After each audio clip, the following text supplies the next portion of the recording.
funksionon me institucione, ka parlament ku duhet bëhet politik dhe ku PD-ja nuk bën politik, edhe pse kur ka interes është e pranishme, siç është prania në Komisionin për Reformën Zgjedhore. Pra, edhe të mos e njohësh mazhorancën ose qeverinë dhe të shkosh në komisionin që drejtohet nga një pjesë nga mazhoranca në një farë mënyre nuk shkon. Kështu që kam përshtypjen PD-ja ose duhet të kuptojë çfarë është politika, ose ajo që ne do shohim duke kaluar dhe javët, çdo të hënë do shohim gjithnjë më pak njerëz, edhe pse më pak se kaq do të thotë që kjo është një parti që tashmë futet, nuk mund ta quash dot partia e dytë më e madhe e vendit.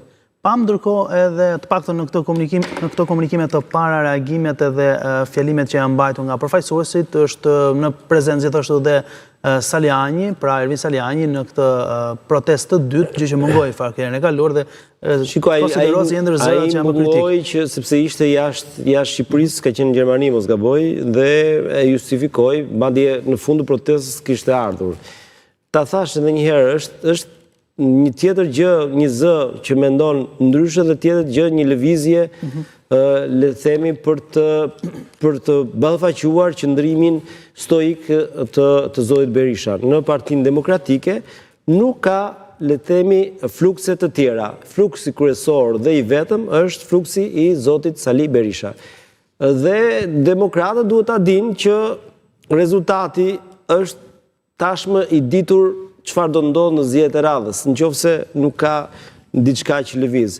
Pra, pavarësisht problemeve që ka mazhoranca me njerëzit e saj që shkojnë drejt spakut, nuk ka asnjë, madje çfarë ndodh rritet dhe duhet bërë dallimi me 2025 me 2021.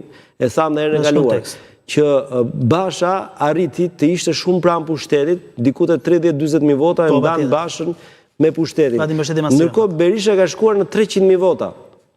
Pse gjithmonë fakti është i rëndësishëm, numrat. Nuk ka asgjë që të tejkalojë numrat. Nuk ka asnjë opinion që të tejkalojë numrat. Numrat janë kokfort. E ke marrë Partinë Demokratike me premtimin se do rrëzoje kryeministin Rama me foltorin e parë, ke ardhur te foltori e dytë me 300.000 vota më pak. Kam frikë, e them me sinqeritet, kam frikë që PD-ja do të shkojë edhe më keq. Pse kam frikë? Sepse Shqipëria nuk mund të jetë një parti. Ne kemi 61 bashki, 55 janë Partia Socialiste. Pra edhe në zgjedhjet e fundit, nuk pati as edhe tentative për të. Dhe çfarë ndodh po ta vini re, ne shohim që pushteti lokal është shkrirë totalisht. Është Rama që i zhvillon gjitha edhe vizionet e pushtetit lokal, është Rama. I thot njëri ti bë atë, ti bë atë, këtë. Pra nuk ekziston më pushteti lokal.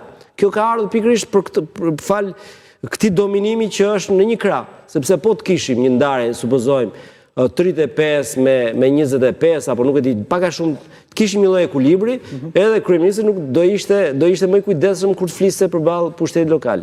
Kështu që prandaj e them që është në interesin ton si qytetar edhe si gazetar që demokracia të funksionojë me dy palë. Por kjo që ne shohim nuk na lë fare optimist për të kuptuar se do kemi një ringritje të opozitës. Edhe një herë vijohet me duket se po japin alternativë dhe qytetarëve në fakt për të komunikuar. Por nuk ekziston kjo, edhe një herë duhet ta shpjegojmë pak për të disatën herë se çfarë është politika.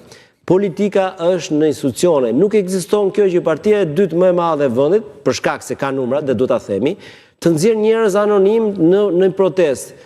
Ç'do me thënë kjo? Partia e dytë më e madhe e vendit ka zënë vetë në parlament. Ka një strukturë. Këtë njerëzit që dalin zakonisht në botë, në perëndim, që janë të panjohur, janë njerëz të shtresave të marginalizuara ku nuk kanë mundësi të thonë zërin e tyre. Kjo është logjika e protestës. Nuk ekziston në perëndim që një forcë politike e këtyre përmasave, siç është Partia Demokratike për Shqipërinë, të dalë në protestë. Për çfarë del? Deputetët e Partisë Demokratike çdo të njëjtë kanë hapësirë për diskutuar në parlament, po. 50 minuta sa është kjo protestë, po kanë për diskutuar 5 orë. Ku është dallimi tani?